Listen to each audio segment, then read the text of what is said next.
Bonjour à tous, je suis Christophe Joyot, je suis dirigeant et directeur technique du groupe ACB. Donc nous sommes fabricants français de circuits imprimés. Donc je vous propose un angle de vue un peu différent, c'est à dire les PCB. D'un point de vue fabrication techno plus traditionnelle, je ne vais pas aborder ici les bus bars qui l'ont été et qui vont l'être dans la journée déjà.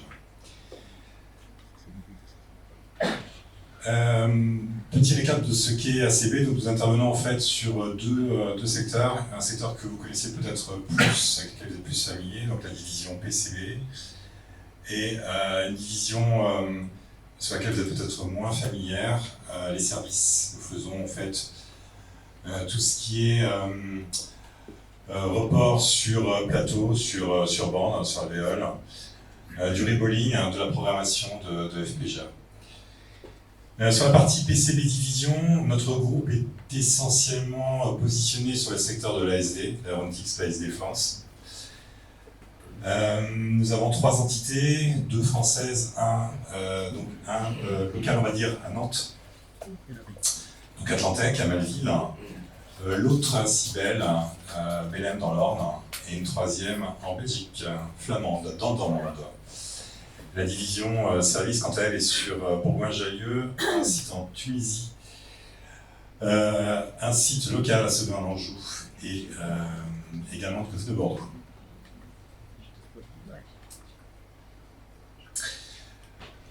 Donc, notre marché, comme je l'ai dit précédemment, est essentiellement positionné sur le secteur historiquement de l'aéronautique civile et militaire, du spatial, prototype et embarqué, et de la défense. Nous avons également des activités sur tout ce qui est médical, microelectronics, en partenariat avec des gens qui sont déjà intervenus précédemment. Donc vous avez l'utilisation des 3 sites. Notre groupe, sur la partie division, représente donc un chiffre d'affaires d'un peu plus de 50 millions d'euros et 275 personnes. J'ai fait un petit zoom sur les régionaux de l'étape, donc Atlantec, qui est déjà en collaboration avec WeNetwork pour d'autres projets. Donc un positionnement sur du small to medium volumes, sur des boards HDI, high speed HDI. Parenthèse là-dessus, peut-être lorsqu'un fabricant de PCB choisit un axe de R&D, en fait, en gros, il a le choix entre 3 directions. On peut prendre une direction miniaturisation, on prend une direction RF, hyperfréquence, ou on prend une direction électronique de puissance. Je vais plutôt développer la 3e, ici. Évidemment, ces 3 directions ne sont pas exclusives, mais elles portent à des solutions techniques qui souvent sont contraintes et incompatibles les unes avec les autres en termes de voies. Donc à nous de trouver les trade-offs là-dessus. Nos 3 sites sont qualifiés ISO 9001 et EN 9100 évidemment pour travailler sur l'aéronautique. Donc l'idée, l'axe de cette présentation, c'est de revoir un petit peu tous les panels de propositions de technologies qui sont possibles, qu'un fabricant de PCB peut appliquer pour répondre à vos besoins de dissipation, de composants, d'encombrement. Et à travers différents exemples que je vais vous donner un petit peu la tendance marché. Il y a 10 ans, lorsqu'un fabricant a été interpellé, de PCB était interpellé pour dissiper des watts, des 1000 watts, c'est simple, nous sommes travailleurs dans la conduction. On s'approvisionnait directement chez des fabricants de matières et ils nous livraient en fait des prélaminés. Donc on avait en fait un diélectrique avec un top cuivre et derrière une semelle. Semelle est un cuivre alu. Ce n'est plus le cas en fait. L'ensemble des acteurs s'est retiré de ce marché. L'ensemble des fournisseurs dans le monde de PCB s'est retiré de ce marché. Pourquoi ? Évidemment des problèmes économiques. Niche market plus problème de rendement. Ils travaillent sur des formats qui sont assez grands, donc ils avaient des problèmes de rendement structurel avec des besoins de technicité de produits sur le diélectrique croissant qui faisait qu'ils avaient des problèmes de délamination constant à reporter les semelles. Donc au fur et à mesure, en fait, ils ont déserté Et vous ne trouvez plus dans les catalogues en fait, de fabricants de gens, mis à part en fait tout ce qui est SMI sur la vue. Mais je mets à part le lighting pour aujourd'hui. Il vous faut soit dealer sur des choses sur mesure, donc avec un coût évidemment, vous imaginez, soit vous, clients finaux, vous êtes retourné sur les fabricants de PCB en disant moi je veux une semelle arrière de cuivre et vous vous débrouillez, quoi. Donc désormais ce sont les fabricants de PCB qui stratifient eux-mêmes leurs matériaux. Qu'est-ce que ça veut dire en fait lorsque vous stratifiez un matériau? En fait, c'est pareil, hein, il y a 3 directions. Il y a 3 grandes familles en fait de matières quand on travaille en fait sur l'aspect dissipation thermique. Alors nous on travaille d'abord sur des isolants, donc je vais vous choquer par rapport aux chiffres de conductivité que j'ai vus. C'est magnifique. Nous on nous demande en fait de base sur la plupart dans la plupart des cas de la carte d'être le plus isolant possible. On va paranoïa évidemment des insertions de fibres, de matière dans la fibre, ce qu'on appelle le CAF, pour supporter en fait vos tensions. Donc nos matériaux sont par défaut en fait compris entre 0,4, 0,6 voire 0,8 watts par mètre par Kelvin. Donc c'est un isolant par défaut. Après, on peut travailler avec des matériaux spécifiques qui vont être des conducteurs thermiques en restant isolants. Donc là, il n'y a pas de magie. Qu'est-ce que les fabricants font? Ils intègrent des feeders de métaux. Donc en général, c'est de l'argent. Donc du coup, évidemment, mais c'est des petites particules de l'ordre de 80 à 100 microns d'argent, pour vous permettre de monter à un max. Le marché est autour de 3 watts par mètre par Kelvin. Au-delà, il y a une loi physique qui dit que de toute façon, à force de mettre des feeders de métaux, on va devenir conducteur également électrique. Donc vous passez à l'étape d'après. Donc là, l'étape d'après, alors là, on lâche les chevaux, on lâche les chevaux à notre échelle. On va viser autour de 4 à 6 watts mètre Kelvin. On a donc avec ces choix en fait, parce que nous on n'a pas les presses, aucun fabricant en Europe, et je ne suis même, aucun fabricant en Europe, même les plus gros, n'ont la capacité de ce qu'avaient les fabricants de matière, c'est-à-dire de stratifier les matériaux sans préimprégner sur ces surfaces. Donc on a besoin de mettre des colles intermédiaires, qui posent problème parce qu'évidemment ça crée des environnements hétérogènes. Donc on a ces solutions aujourd'hui. En fonction de votre cahier des charges, on vous propose l'une ou l'autre ou la troisième des voies.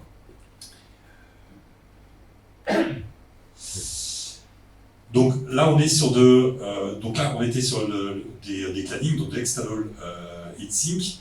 Après, on a évidemment la possibilité d'embarquer des couches, des couches plein cuivre, donc de l'internal heatsink. Alors, un fabricant de PCB lambda va vous travailler des couches de cuivre, évidemment par défaut de 18 et 35 microns, et va embarquer du 70 microns. Et sur un peu plus des marchés de niche, on va travailler du 105, du 210, et l'extrême va être du 400 microns. 400 microns pour travailler, je parle pas uniquement de plan de masse, mais également potentiellement un graphisme. Évidemment, à 400 microns, le graphisme il est basique par rapport à nos ratios de gravure. N'imaginez pas de demander des pistes de 100 microns sur les 400 de base. Mais on va s'arrêter en fait à 400 microns. Au-delà de 400 microns, on va considérer ça comme de la semelle en fait. Donc on va avoir des traitements, des rugosités, des demandes vis-à-vis de nos COC de fabricants un peu différentes. On bascule dans un autre monde. Et embarquer 400, c'est borderline, mais du 400 et plus dans un PCB, c'est compliqué.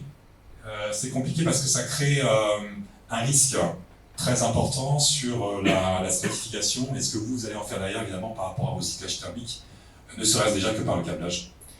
Donc c'est vraiment embarquer une pièce métallique au sein de notre stratification. Donc là on a un exemple un peu, pas caricatural, mais un peu extrême, on a embarqué un foil de 800 microns. Donc tout le challenge, c'est vraiment de complètement en fait enrober de manière la plus stricte possible, sans laisser de void, d'air. Et vous comprenez bien qu'en termes, nous quand on presse, on va monter à des températures de l'ordre de 180 degrés, des PCB minimum 150 degrés pendant 1h30, 2 heures, voire 2h30. Et donc embarquer ce genre de bloc, en fait, nous prenons un risque parce que ça va être un point de chauffe énorme et il y a un risque d'élimination très important. Alors on nous demande parfois, c'est pas courant, mais on nous demande parfois on a également des contraintes et vous voulez non seulement embarquer, dissiper, mais vous trouvez le plus possible de la céramique, des LTCC. Donc on nous demande parfois de travailler de l'invar.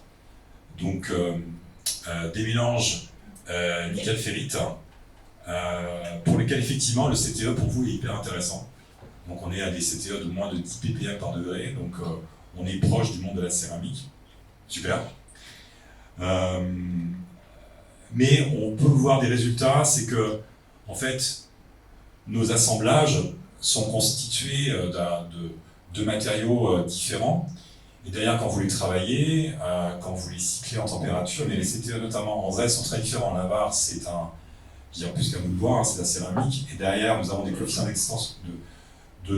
d'expansion en température de notre cuivre, des pattes qui remplissent ces trous qui sont très différents et qui créent en fait des ruptures. En fait, il y a de trop grandes différences entre ce que nous remarquons sur je dirais, le comportement notamment en Z en température et nos matériaux de base. Donc embarquer de l'invar, oui, ça nous est demandé régulièrement, mais la connexion entre ces couches internes d'invar et les trous traversants métallisés que vous pouvez avoir est dangereuse, est à risque. En tout cas, c'est un point d'attention dans nos process. Alors, la réponse, on va dire, la plus logique à vos problèmes de dissipation thermique, c'est de dire sur nos double faces ou nos multicouches, ce qu'on va faire, c'est qu'on va travailler des cuivres de plus en plus épais. Un cuivre épais pour un fabricant de PCB, c'est 70 microns et plus. Le business mondial du PCB, c'est 18 microns, c'est ce qu'il y a plus cheap, et après 35, quand on regarde un petit peu, mais 70 microns, il faut commencer à faire gaffe, et il y a quelques mises en œuvre qui sont plus particulières, et les règles PC sont plus contraintes, évidemment.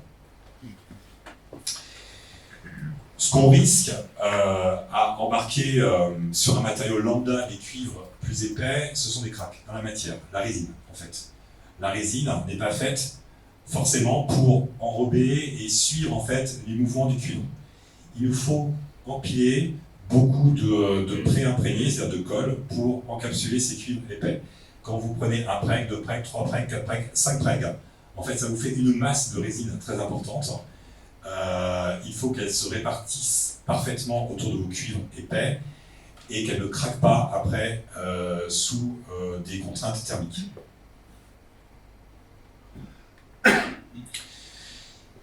Il existe en fait une nouvelle génération de matériaux depuis maintenant, qui a été mise sur le marché depuis 3 ans. Ça vient plutôt ça a été tiré plutôt par le spatial, le monde du polyimide. Et ce sont des matériaux qui sont dédiés en fait aux cartes sur des cuivres épais. Ce sont des matériaux qui sont de la résine pure, qui ne sont pas un mixte. Et ce sont des matériaux qui ont un fluage très important, qui ont une répartition en fait des fillers également assez bonne, et qui donnent des résultats assez intéressants. Vous voyez ici, on a un gros plan sur une couche qui doit faire à peu près 210 microns. Et on voit qu'en fait, on n'a pas de gap en fait, entre notre matériau et le cuivre. Donc ça, c'est compliqué à obtenir, mais aujourd'hui, ce sont les résultats que l'on voit sur cette nouvelle génération de matériaux. Alors, c'est pas des matériaux mainstream, c'est pas des matériaux qui vont aujourd'hui dans l'automobile ou dans le consumer vraiment super volume. Ce sont des applications particulières parce que le coût est là, mais aujourd'hui, on a quand même validé, on commence à avoir du recul, on commence à avoir 2 ans, 3 ans de recul d'utilisation de ces matériaux. Et on a beaucoup plus d'assurance aujourd'hui pour faire des multicouches, je dirais 70, 105, voire 210 microns. En tout cas, on a quand même quelques dizaines de fabrications derrière nous. On a un peu plus de background. Donc ici, vous avez quelque part un empilage, vous voyez un multicouche de 4, 6, 8, 10, 12. Vous avez un 12 couches avec des couches de cuivre qui font de l'ordre de 270 microns. Donc c'est pas rien d'embarquer 270 microns. Avec une gravure, on voit un peu particulière. Et on voit surtout en fait une encapsulation parfaite. Alors, une fois qu'on vous a proposé ça, en général, vous me dites c'est trop lourd. Ça ne répond pas de besoin, ou en tout cas, il faudrait cibler. La plupart du temps, on nous demande de cibler en fait la dissipation. En fait, la conductivité dont vous avez besoin doit être ciblée sous un MOSFET, sous un thyristor, que sais-je, ou sur une partie de ma carte. Et finalement, prendre des plans de masse ou une carte complète en 105 microns 1, ça vous limite le nombre de fabricants pour vous. Nous, c'est bien parce que c'est vraiment captif, on est content. Mais ma carte vaut plus cher et pèse quand même un certain temps. Donc, quelles sont les autres solutions un peu plus focusées que nous avons? Alors, lorsque vous avez un trou traversant comme celui-ci, vous avez des règles IPC que l'ensemble des fabricants dans le monde suit. Donc des règles IPC, AFNOR. Vous devez déposer en moyenne 20 microns ou 25 microns dans les trous, selon le niveau de conception que vous suivez. On peut aller au-delà. Au lieu de déposer 25 microns en moyenne, on peut vous déposer 30, 35, 40 microns, 45 microns. Bon, ça ne va pas vous changer la vie. Que vous ayez une annular ring de 45 microns de cuivre ou de 30, vous n'allez pas non plus passer 2 kW. Mais quand même, de manière, je dirais, en amélioration relative par rapport à ce que vous avez sur une carte, sur une recharge électrolytique de cuivre lambda, ça va dans le bon sens. Donc ça, c'est la solution la plus quick and dirty que nous ayons. Et là, en clair, c'est des temps d'immersion un peu plus longs, un contrôle de la recharge. Ça peut y avoir des effets de bord, mais c'est notion de temps de fabrication. Après, évidemment, vous avez tout ce qui... Hop là, oulala, emballement. Vous avez le monde des microvias. Alors, non, je reste d'abord sur les trous traversants. Sur les trous traversants, il existe également ces trous traversants peuvent être remplis. En général, on les remplit de pâtes résine, pâtes plugin, qui elles sont complètement isolantes. Mais également des propositions de pâtes dites thermiques. Pâtes thermiques qui vous offrent des conductivités importantes, voire très importantes. C'est super sexy sur le papier. Alors pourquoi ça n'a pas gagné en fait? C'est simple, hein, au lieu de remplir mon trou avec sous vide, ou via un écran de sérigraphie, plutôt que de remplir avec une pâte isolante, je vais remplir avec une pâte chargée, une pâte un peu conductrice. Et puis vous serez content. Sauf que en fait, ces produits, pourquoi ils n'ont pas explosé sur le marché? C'est des produits qui sont tout simplement très chers. Ils sont très chers à produire. Si vous voulez un pot d'un petit kilo, il va falloir sortir entre 4 et 8 000 € quand même. Ça va être des temps de stockage de 1 mois max. Ça va être un transport du Japon en carboglace. Donc, il va falloir que vous nous donniez à la fois du volume sur un temps court et que vous acceptiez un surcoût sur votre carte qui va être hypersensible, enfin qui est très sensible pour pouvoir sortir un trou de 1 mm de haut, 300 microns de diamètre, avec, si vous voulez, un 10 watts mètre Kelvin. C'est une mise en œuvre qui est possible, en général c'est sur mesure, et ce ne sera jamais mass market. Il y a beaucoup de pubs dans le commerce là-dessus. Après, donc, les microvias, évidemment, donc ici vous avez un exemple de microvia qui peut être, les microvias peuvent être stackées, elles peuvent être déportées, peuvent être mises ou pas sur des vias internes, solution qu'on ne recommande pas vraiment d'ailleurs pour la chaîne d'empilage de coefficient d'expansion. Mais on a cette solution. Alors si vous poussez le concept au maximum, là vous avez ce qu'on appelle un all-in layer microvia. Là aussi c'est proposé en niche market. il va vous falloir faire un peu de volume ou accepter de payer très cher vos cartes. Pourquoi? Tout simplement, vous avez une notion de rendement qui est exponentielle. À chaque fois qu'on va venir créer en fait un empilage, puis un autre empilage, puis un autre empilage, en fait, au gré de bouchage imparfait qui ferait que le trou suivant ait un ratio un petit peu trop important, on aurait des problèmes de modélisation ici, puis un problème là, puis un problème là. Donc votre yield 0,9 par 0,9 par 0,9 par 0,9, à la fin, il ne vous reste plus grand chose. Donc en fait, cette technologie Olivia Layer n'est pas non plus quelque chose de répandu ou un trend du marché. Le marché en Europe aujourd'hui, qui est déjà un marché très, on va dire, haut de gamme dans le monde du PCB, s'arrête aujourd'hui, il y a une asymptote à 3 niveaux, 2 niveaux et demi, c'est-à-dire, voilà, je simplifie, 3 niveaux de microvia. 3 niveaux de microvia, c'est déjà des fabricants avancés. On va dire que le gros du marché est quand même à 2 niveaux de microvia et on pousse à 3 niveaux de microvia en Europe. Voilà.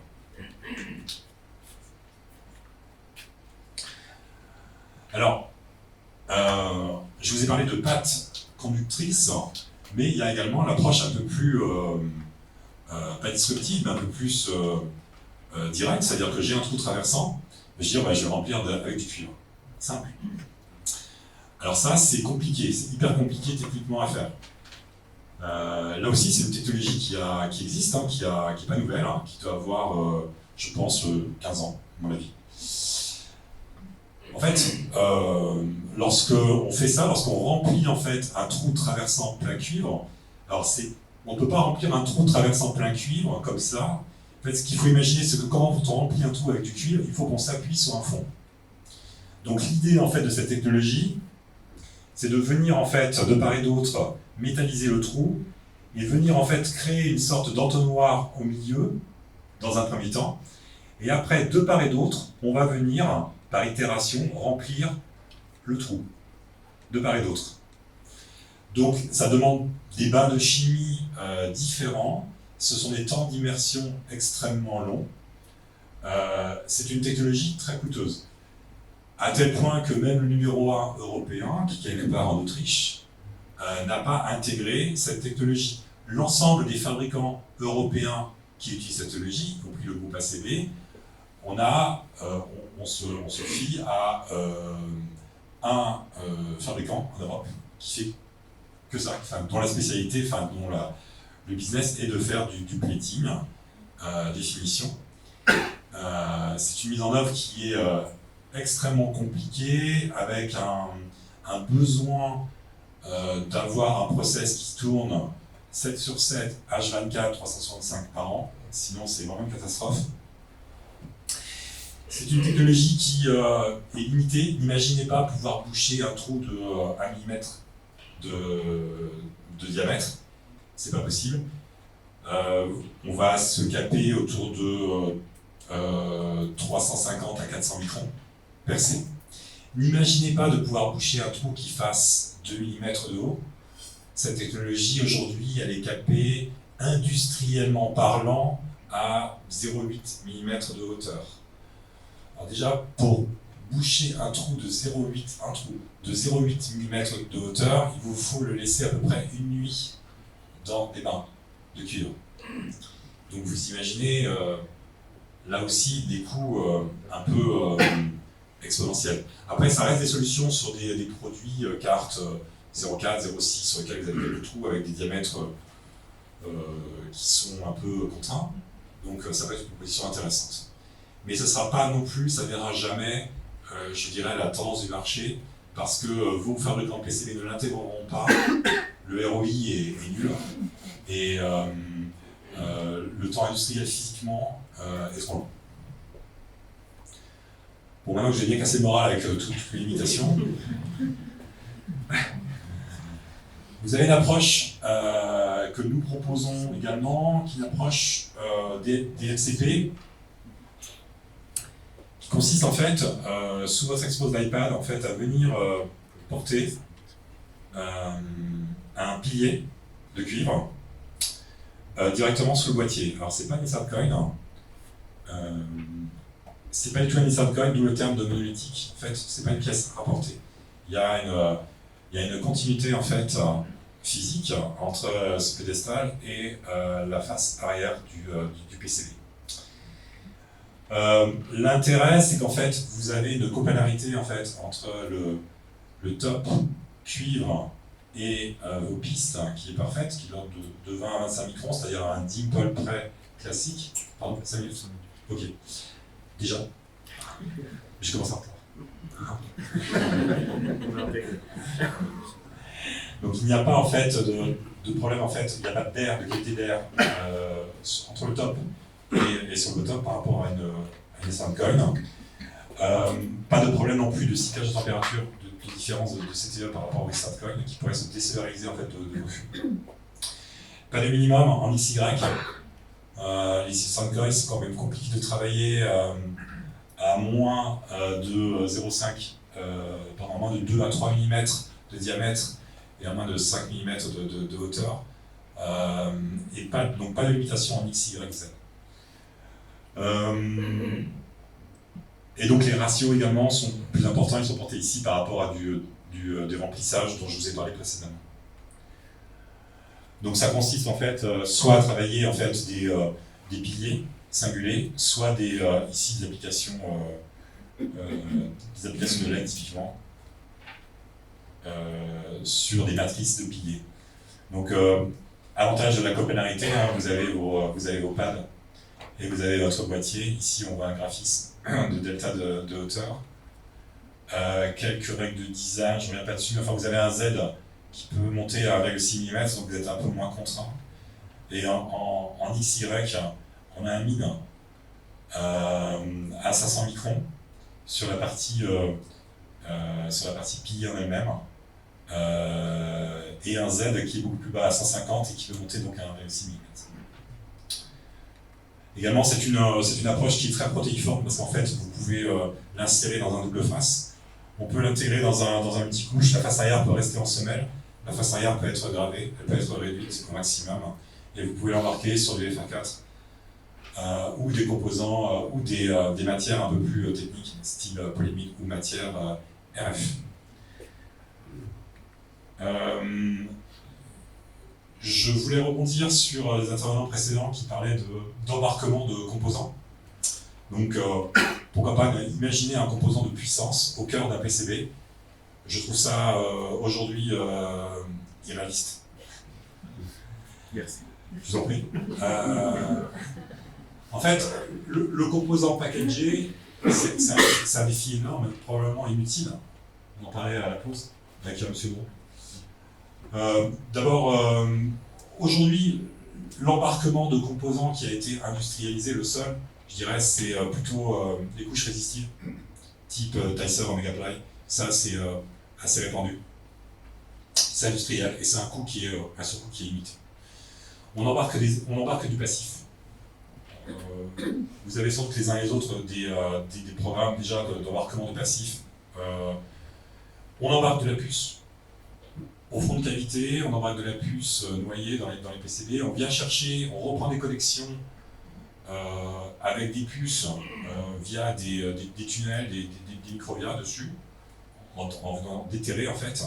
Embarquer un boîtier, ça revient un petit peu à ce que je disais sur les embarquements de gros blocs en fait, de matière.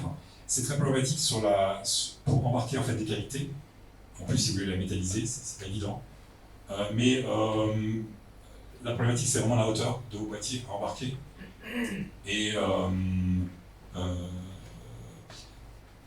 le fait que vous êtes dans une course en fait, à la puissance, et qui embarque des puissances de plus en plus folles, l'embarquer dans des structures de PCB, déjà n'oubliez pas qu'on monte, pour nous intégrer nos structures, on va les monter à 180-200 degrés en stratification d'un côté, et sur la vie de votre PCB, comment en fait ce composant, une fois noyé, va en fait dissiper, va tirer sa conductivité. Il faudra lui mettre des piliers ou remettre des stiffeners pour tirer ces boîtes embarquées, parce que si vous l'embarquez dans un isolant, évidemment, il va avoir tendance à surchauffer, et vous allez créer en fait un stress sur la structure de votre PCB qui va venir faire un effet popcorn, qui va venir exploser.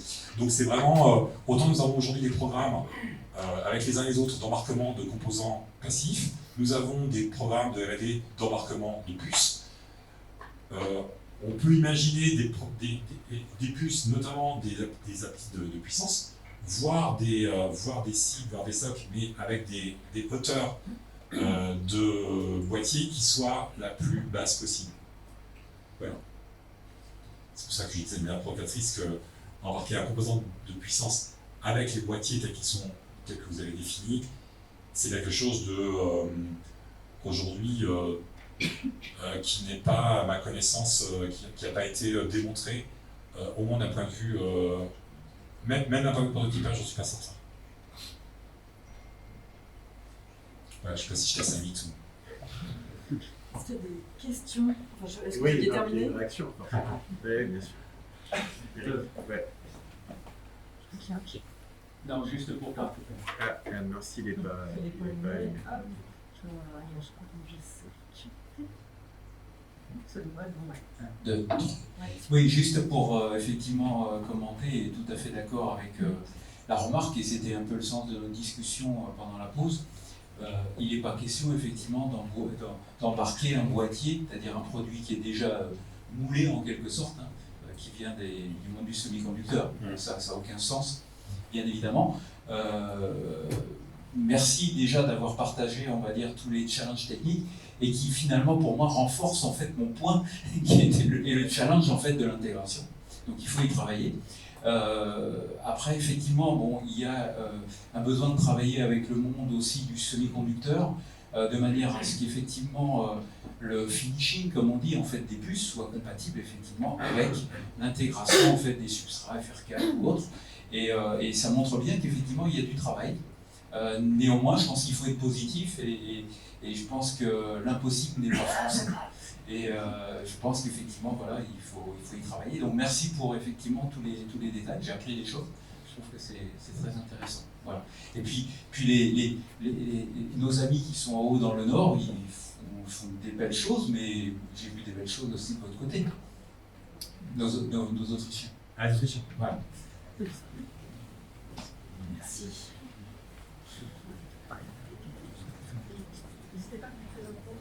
Monsieur Cornec, HRC. Êtes-vous confronté aussi à des problèmes de décharge partielle? Et est-ce que vous traitez ce genre de problème? Non, ça nous est complètement inconnu en fait. C'est vraiment le côté applicatif.